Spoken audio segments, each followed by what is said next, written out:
Well, a shocking revelation from the Pentagon claiming Russia has been plotting a false flag operation in which Russia would stage an attack on their own troops near the border and then blame it on Ukrainians to then justify an invasion. Let's bring in former State Department spokeswoman Morgan Ortagus to react. Morgan, great to have you with us this morning. So we're told that this intelligence is strong, that this is true. What do you make of this and what you read so far? Well, it makes a lot of sense because this is the playbook that the Russians pursued in 2014 under the Obama administration before they invaded Crimea. So what the Russians are really good at is psychological warfare, information operations, and I think it was smart of the Biden administration to expose this.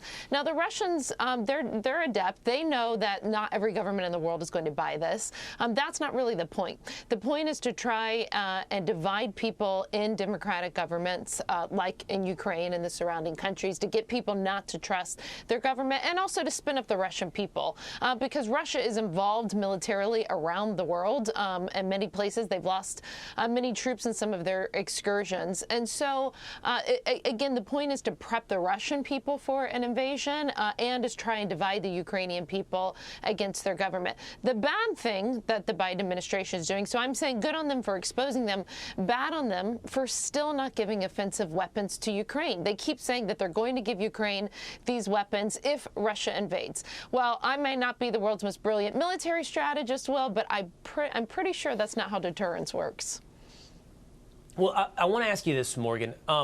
It was a terrible week for the Biden administration on so much on the domestic front. I mean, an abject failure almost on a daily basis. And then at the end of the week, we get this news, we get this report.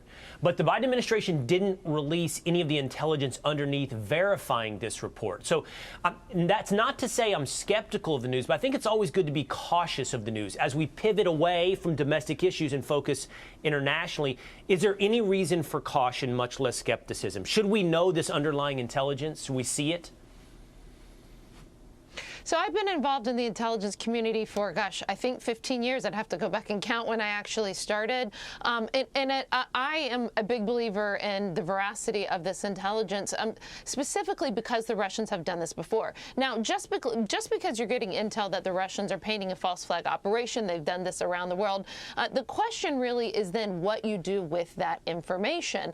And I don't think anybody wants, and no one is really putting on the table in the administration to put American troops in. That's not the point. The point is, how do you stop Russia from invading their neighbors?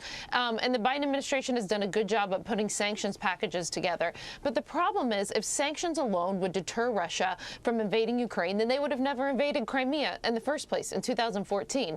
And so I think you have to look at, listen, this is tough politically, but I really do think that this comes from a weak leader, from a weak president. I worked for President Trump and Mike Pompeo for 2 years. I sat in many meetings with the Russians and with Mike Pompeo, and they just did not pull fast ones on him as it relates to things like Ukraine. So, you know, I think a lot of what the Biden administration officials will do, and their surrogates are trying to blame Trump for Russia, but it's kind of hard to do it when they're invading on your watch, not ours. Yeah. Yeah, well, it's fascinating news. It seems to be massive news. We'll have to keep our eye on it as we pay attention to everything unfolding. All right, Morgan, thank you so much for jumping on with us this morning.